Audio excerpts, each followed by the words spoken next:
English premier league কি হয় না হয়, মানে চ্যাম্পিয়ন্স লিগের ফাড়া শেষ হতে না হতেই হয়তো আর্সেনাল হাফ ছেড়ে বাঁচবে, কারণ এপ্রিলের একটা দুঃসহ সময় আর্সেনালের এখানেই শেষ।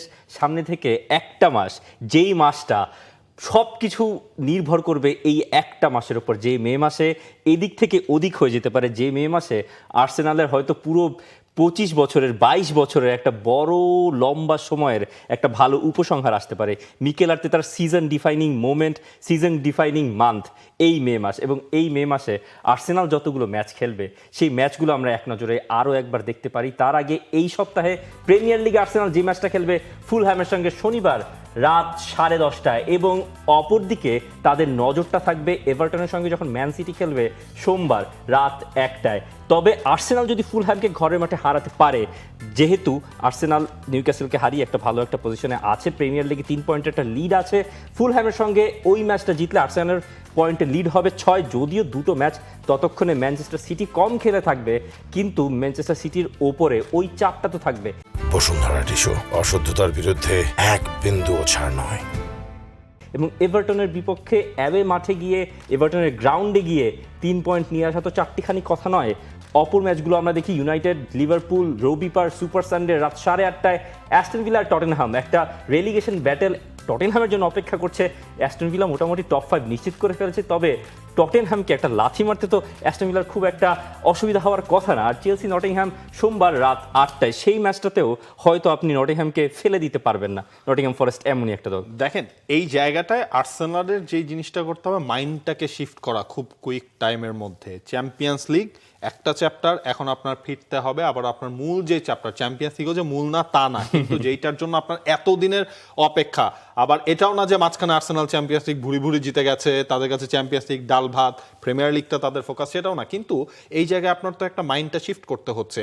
এবং আপনি দেখেন 2 সপ্তাহের 2টা চ্যাম্পিয়ন্স লিগের মাঝখানে পড়েছে আপনার ওই ফুলহামের সাথে, সেটা আর্সেনালের এই জায়গায় আপনার একটা সুবিধা হয়েছে কি, আপনাকে ট্রাভেলটা কিন্তু করতে হবে না। আপনি হোম ম্যাচেই 2টা খেলবেন, একটা ফুলহামের সাথে খেলছেন প্রিমিয়ার লিগে, এরপর যে আপনাকে হচ্ছে সেকেন্ড লেগটা, অর্থাৎ চ্যাম্পিয়ন্স লিগের সেকেন্ড লেগটা আপনি খেলবেন নিজেদের ঘরের মাঠে এমিরেটসে আতলেটিকোর এগেনস্টে।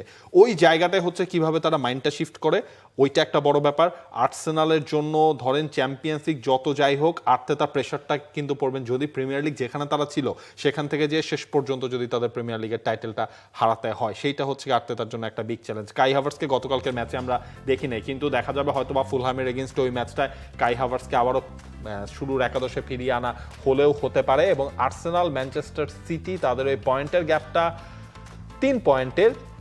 ম্যাচ বেশি খেলেছে আর্সেনাল, এবং আর্সেনালের আরও একটা ম্যাচ খেলা হয়ে যাবে, অর্থাৎ ম্যানচেস্টার সিটি যখন এভারটনের এগেনস্টে ম্যাচটা খেলতে নামবে, এমনও হতে পারে 2 ম্যাচের লিডে থাকবে আর্সেনাল, 6 পয়েন্টের লিডেও থাকবে আর্সেনাল। তবে ম্যানচেস্টার সিটি তারা ওটাই টার্গেট করবে, ওই জায়গায় একটা ইকুয়ালি ব্যালেন্স নিয়ে আসার। আপনি এই জায়গায় খেয়াল করতে পারেন লিভারপুল, তাদের ম্যাচ ম্যানচেস্টার ইউনাইটেডের সাথে এই সপ্তাহে, ওটাও আমরা একটা দেখবো। আরও একটা বিগ ম্যাচ হয়ে যাচ্ছে, যেটা 58 পয়েন্ট, 2 দলের সমান। আবার হচ্ছে সালার ব্যাপারে একটা পজিটিভ আপডেট আছে, সালাকে হয়তো বা লিভারপুল এই সিজনের বাকি শেষের দিকটায় সময় হয়তো পেলেও পেতে পারে। একেবারে শেষ ম্যাচটা খুব সম্ভবত ঘরের মাঠে তিনি খেলবেন। হ্যাঁ, ওইটা সালার জন্য একটা মানে বেশ ভালো একটা সময় কাটবে বলে আমার মনে হচ্ছে। জন্য একটা ভালো খবর। আর অ্যাস্টন ভিলা টটেনহ্যামেরটা হচ্ছে, একদিকে একটা দল টার্গেট করছে যে আমি টপ 5-এ আমার থাকতেই হবে, অন্যদিকে টটেনহ্যাম তো লাস্ট রাউন্ডে তারা যখন ম্যাচটা জিতলো তখন তারা নতুন করে কিন্তু টনিক পেয়েছে নিজেদেরকে সেভ করার, সেই জায়গায় অ্যাস্টন ভিলা টটেনহ্যামের লড়াইটা আছে। আবার এর মাঝখানে আপনার অ্যাস্টন ভিলার ম্যাচ রয়েছে ইউরোপায়, যদিও সেইটার আগে তারা হচ্ছে পর্যাপ্ত বলতে গেলে বিশ্রাম টাইমটাও পেয়ে যাবে। আর এভারটন ম্যানচেস্টার সিটি তো মানে আমার মনে হয় আর্সেনাল জিতলে ওই দিকটা দেখবেন ম্যানচেস্টার সিটিও জিতবে, ওই রেসটা আরও 1-2টা রাউন্ড কন্টিনিউ হবে। অবশ্যই সেই রেসটা থাকবে। 13 তারিখে ক্রিস্টাল প্যালেসের সঙ্গে যে ফিক্সচারটা সেটা রিশিডিউল হয়েছে, যেটা 22 তারিখে হওয়ার কথা ছিল ম্যানচেস্টার সিটির সঙ্গে, সেটা 13 তারিখে হবে। মিনস 13, 16, 19 7 দিনের মাথায় 3টা ম্যাচ খেলতে হবে ম্যানচেস্টার সিটিকে, উইচ ইজ এ ভেরি এই মুহূর্তে একেবারে শেষ দিকে এসে, মানে যদিও মানে একটা ভালো প্রেশার, মাঝখানে এফএ কাপের ফাইনাল চেলসির সঙ্গে, মানে ইটস নট ইজি। আপনার একটা দল 7 দিনে 3টা ম্যাচ খেলবে, এটা এত প্রপার রিকভারি টাইমই পাচ্ছেন না। এবং এই প্রেশারের মাঝখানে যদি একটা ম্যাচে কেউ একজন চোট পেয়ে যান, এক ম্যাচের জন্য যদি ছিটকে যান, মানে which will be a big blow. যদি রায়ান শেরকি না থাকেন ম্যাচের যে কোনো একটা, এই লাস্ট গেম উইকগুলোর যে কোনো একটা ম্যাচে, তাহলে কিন্তু ম্যানচেস্টার সিটি ওই ফুল স্ট্রেংথে আর মানে অপারেট করতে পারছে না। তো ম্যানচেস্টার সিটির জন্য এটা একটা চাপ, কারণ আর্সেনাল গেম উইকটা আগে, আর্সেনালের ম্যাচটা আগে ফুলহামের সঙ্গে যখন 3 পয়েন্ট যদি আর্সেনাল নিয়ে নিতে পারে তাহলে তো ভালো, আর যদি আর্সেনাল না নিতে পারে ইনফ্যাক্ট তাহলে কিন্তু পুরোপুরি গেমটা পাল্টে যাবে, এবং কোন লেভেলে যে খেলাটা চলবে তখন সেটা আসলে বলা মুশকিল।